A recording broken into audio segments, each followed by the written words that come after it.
இல்ல சின்ன பொண்ணு, அன்னைக்கு உங்களை பொண்ணு பார்க்க வீட்டுக்கு வந்தப்ப நல்ல புடவை சேலை எல்லாம் பட்டு சேலை எல்லாம் உடுத்தி நல்ல பூவெல்லாம் வச்சு மங்களகரமா அழகா மகாலட்சுமி மாதிரி இருந்தீங்க. ஆனா இன்னைக்கு இப்படி பேண்ட் சட்டையை போட்டுட்டு என்ன அசிங்கமா இருக்கேனா? அப்படியெல்லாம் நான் சொல்லுவேனா? சும்மா அம்சமா மாடர்ன் ட்ரெஸ்லயும் மகாலட்சுமி மாதிரி இருக்கீங்க.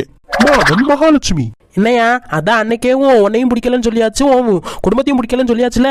உங்க ஆத்தாவுக்கும் என்னையும் சுத்தமா பிடிக்கல. அப்புறம் எதுக்கு இப்ப என் பின்னாடி இப்படி சுத்திட்டு திரியிற? எதுக்கு இப்பெல்லாம் வந்து பேசிட்டு திரியிற? இதெல்லாம் சரிப்பட்டு வராது. எங்க அம்மாவுக்கு உங்களை சுத்தமா பிடிக்கல, ஆனா எனக்கு உங்களை ரொம்ப ரொம்ப பிடிச்சிருக்கு. ஆனா எனக்கு உன்னை சுத்தமா பிடிக்கல. ஏன் சின்ன பொண்ணு இப்படி எல்லாம் பேசுறீங்க? ஆமா, அன்னைக்கு உங்க அம்மா காரி என்னன்னா, ஏன் கண்ணாடி போட்டிருக்கா, பொண்ணுக்கு எதுவும் கண்ணுல கோளாறான்னு கேக்குறா. ஏன் உங்க குடும்பமே தான் கண்ணாடி போட்டிருக்கு. அது சும்மா தமாசு. அப்புறம் பொண்ணுக்கு பாட தெரியுமா ஆட தெரியுமான்னு கேட்காங்க. ஏன் கல்யாணம் பண்ணிட்டு போய் எதுவும் பாட்டு கச்சேரி இல்ல நாடகம் எதுவும் வைக்க போறாங்களா என்ன? அது சும்மா பொழுதுபோக்கு.